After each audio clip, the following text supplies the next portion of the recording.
We peg our sense of self-worth to the number of likes and the number of views and the number of shares that we get. And we simply cannot win at that game.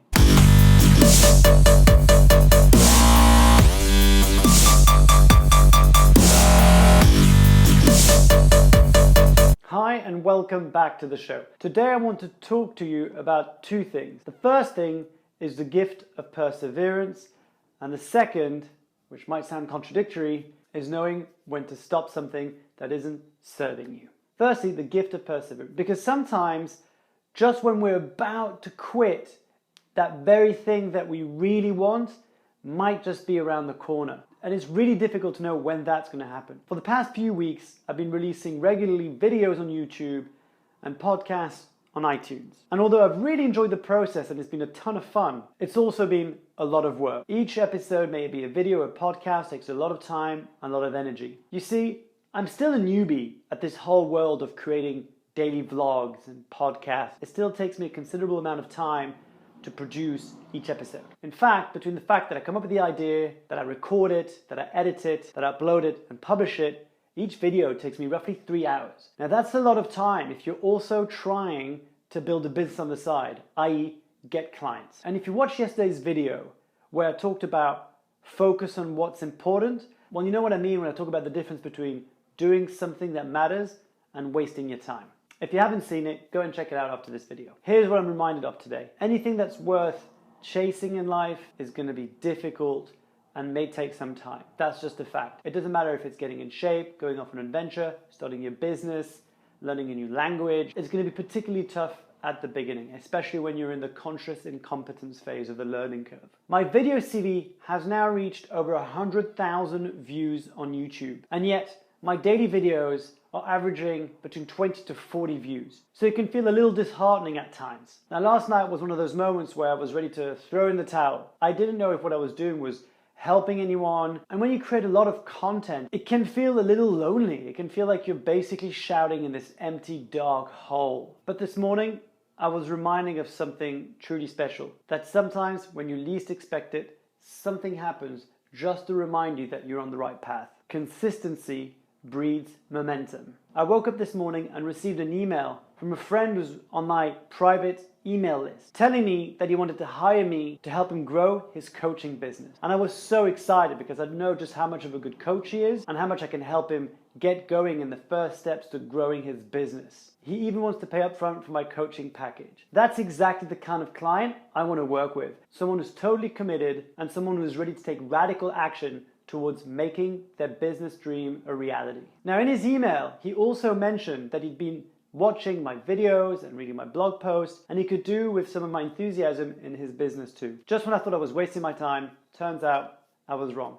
Because you see, as long as one person is listening to your message, then that is all that matters. Of course, there are vanity metrics around the numbers of views, the numbers of likes, the numbers of shares, that can totally get in the way and can feed your ego and feel better about yourself. Of course, I'd be lying if I stood here and told you that I didn't care about the number of views I received. Shit, I'd love to wake up and see that one of my videos have had hundreds and thousands of views and it's been shared around and it's got a great message. But the reality is, until I can fine-tune my craft, produce quality videos that people want to hear, my message won't be shared as much as it could be. And I'm okay with that, because right now I'm talking to you, to that one person who's also interested in finding out what it's really like to quit your job and start your business. Here's what I want you to take from today's episode for part one, is that sometimes when you least expect it, that one thing you really want is just around the corner, and all it takes is for you to keep at it. Things take time. We live in a society where we're so used to getting everything we want so fast. We're expecting a response instantly, and that we peg our sense of self-worth to the number of likes and the number of views and the number of shares that we get. And we simply cannot win at that game, because that means that we're handing over the keys of our self-worth over to the users, over to the audience, when that has nothing to do with who you are or how much you're worth. And I really, really mean that. I think it's something that I suffer from, and from a lot of people in this social media space, where we put ourselves out there in a way that if we don't get a return in number of likes, shares, views, etc., then we feel like we failed, or we feel like we're not enough. And I think that's something that's not being spoken enough about. That for some reason we're afraid of admitting it, or we're afraid of going there and figuring out what that's about. And I really hope that I can change that by maybe naming it with you and hopefully being more conscious about the fact that I also do that. The second part, as I mentioned at the start of this video, is I want to talk to you about when is it time for you to know to quit something that isn't serving you. It's such a razor thin line between the two of knowing if you need to continue or if you need to stop. And I'm exactly on that line, because you see, what I've realized throughout this whole process of vlogging every single day for the past 7 days is that I've kept on keeping myself busy and creating content and putting it out there. But I haven't stopped to figure out what is it that I really want to do and who do I really want to work with and what problem do I really want to solve. And until I do that, I'm only going to be spinning on this hamster wheel in hopes that it will come to me by doing.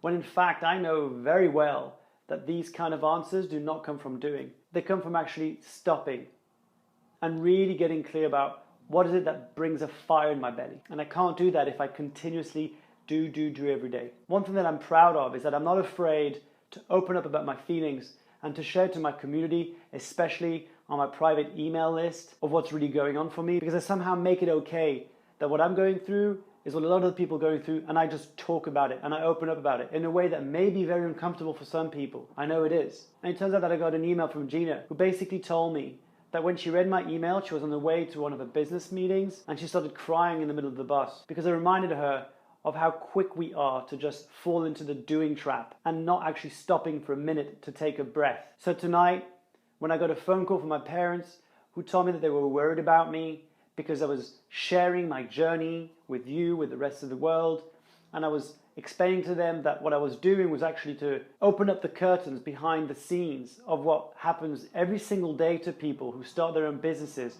and who go through an emotional yo-yo journey. And we just never get to see that because we've made up that it's something that we need to hide, that it's something that we can't talk about. Because if we do, we might be rejected, we might not be loved, no one will hire us, no one will want to work with us because we don't have our shit together. Well, I'm here to say that I understand and I get it. And the truth is that's not who I am, and that's not what I want to do. I want to make it okay to talk about this stuff so that we stop hiding and that we stop kidding ourselves. That we all go through this stuff and that it's okay. That it's not because you haven't got your shit together that it means that you cannot deliver some amazing, impactful work with the clients you work with. Because I truly believe that. Case in point, because I've been honest and I've been opening up, and because I go through the ups and downs, I've had someone that's reached out to me and said that they want to work with me. That's such a beautiful lesson. So what I'm getting at is that I've made the decision that I'm going to stop for now doing a daily video, and instead I'm going to revert to doing one video a week. I want to make sure that I craft my message as neatly as I can to have the biggest impact for you by spending some time on the question that really matters, so that once a week I give you a video that I hope will change your life. That is somehow my egocentric wish. Thank you so much for watching today's video. It was a bit of a long rant, and it's really important to know when you need to keep on going and persevere, and when you've got to check in with yourself to actually say, hey, I'm okay with this decision. It's the best thing that I need to do right now. And although it's difficult for me to admit that it's become a little bit too tough for me to do daily videos and try and grow my business at the same time, I'm going to keep on releasing a weekly podcast and a weekly video and a weekly blog. If I can get those 3 things out once a week each, then I'll be a happy man, and hopefully you'll be a happy person too. If you want to get in on my private email list where I really go deep into the stuff that no one wants to talk about, and I've been told over and over and over again that brings great value to the readers, click on the link below. All you got to do is click on it and you can sign up and you're instantly added to my private email list, and I share content on there that I only share on there. And remember, you've so got this.